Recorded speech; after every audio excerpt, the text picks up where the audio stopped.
Welcome, ladies and gentlemen. Today, we delve into one of the most critical and complex conflicts of our time, the Russia-Ukraine war. This war, ignited in February 2022, has evolved into a multifaceted crisis with profound implications for global security, economics, and humanitarian conditions. As of April 2025, the conflict continues to reshape the geopolitical landscape. As of April 17, 2025, the Russia-Ukraine war has intensified, with significant developments across multiple fronts. Russian forces have escalated their offensive in northeastern Ukraine, particularly in Sumy and Kharkiv oblasts. Ukrainian President Volodymyr Zelensky reported that over 67,000 Russian troops have been relocated to the Sumy border region.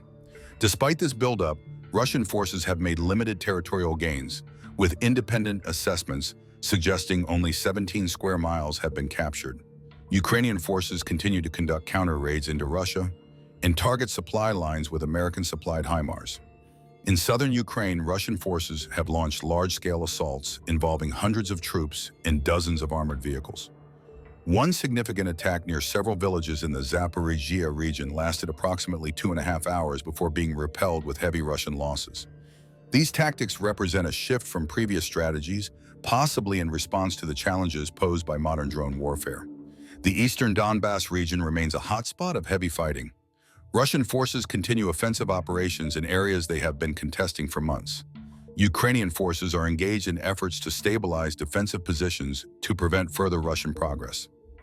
As of April 8, 2025, Russian forces occupy approximately 112,522 square kilometers of Ukrainian territory, constituting about 18.6% of the nation's land area.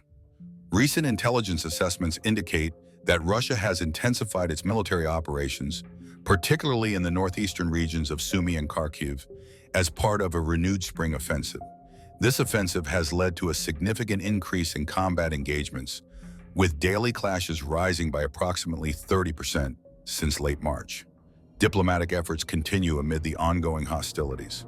In April 2025, high-level talks were held in Paris involving U.S. Secretary of State Marco Rubio, Ukrainian President Volodymyr Zelensky, and French President Emmanuel Macron.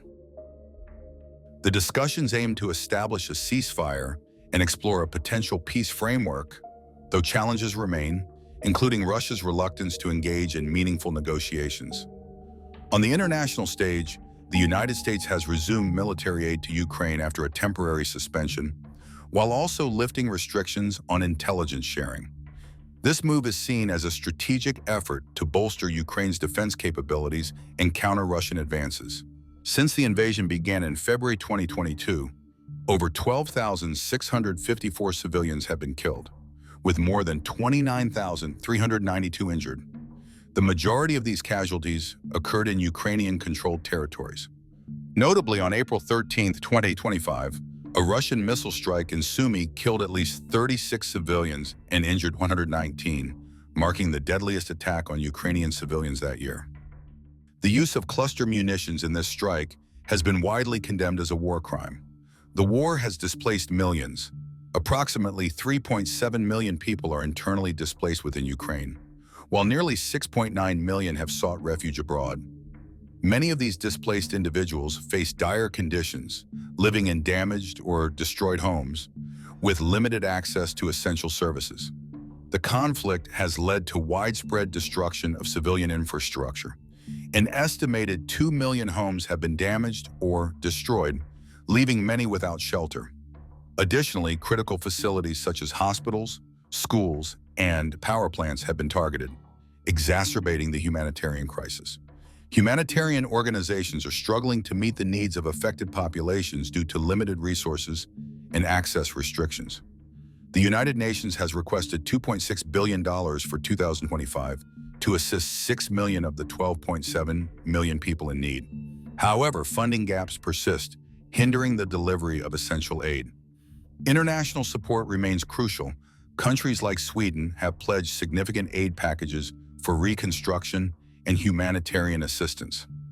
However, recent decisions such as the U.S. freezing humanitarian aid for 90 days have raised concerns about the continuity of support for frontline communities. The war has precipitated a global economic downturn. In Russia, oil prices have plummeted to around $51 per barrel, significantly below the anticipated $70, straining the nation's economy. Despite this, Russia has managed to circumvent sanctions by utilizing a shadow fleet to transport oil, maintaining revenue streams. Conversely, Ukraine's economy has contracted, with the central bank forecasting a 3.1% GDP growth for 2025, down from an earlier estimate of 3.6%. This slowdown is attributed to ongoing conflict, infrastructure damage, and global trade disruptions. Diplomatic initiatives continue amid the ongoing hostilities. In April 2025, high-level talks were held in Paris involving U.S. Secretary of State Marco Rubio, Ukrainian President Volodymyr Zelensky, and French President Emmanuel Macron. The discussions aim to establish a ceasefire and explore a potential peace framework, though challenges remain, including Russia's reluctance to engage in meaningful negotiations. On the international stage, the United States has resumed military aid to Ukraine after a temporary suspension, while also lifting restrictions on intelligence sharing. This move is seen as a strategic effort to bolster Ukraine's defense capabilities and counter Russian advances. As the Russia-Ukraine war enters its fourth year, the humanitarian situation remains dire. Millions of civilians continue to face displacement, food insecurity, and lack of access to essential services. International aid plays a crucial role in alleviating these hardships. However, recent funding challenges and policy shifts have significantly impacted the delivery of humanitarian assistance. In 2025, the United Nations Office for the Coordination of Humanitarian Affairs, OCHA, estimated that 12.7 million people in Ukraine require humanitarian assistance. The UN's Humanitarian Response Plan for Ukraine seeks $2.6 billion to support 6 million of the most vulnerable individuals. As of April 2025, only 11% of this funding goal has been met, leaving a significant gap of $2.3 billion. The European Union has pledged $55 million in humanitarian aid to Ukraine, with $40 million located for winter preparedness and $5 million for supporting Ukrainian refugees in neighboring Moldova. Additionally, the UN has released $110 million to bolster life-saving assistance in neglected humanitarian crises. These developments underscore the critical need for sustained international support to address the humanitarian crisis.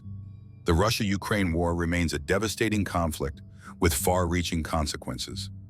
While diplomatic efforts persist, the path to peace remains uncertain.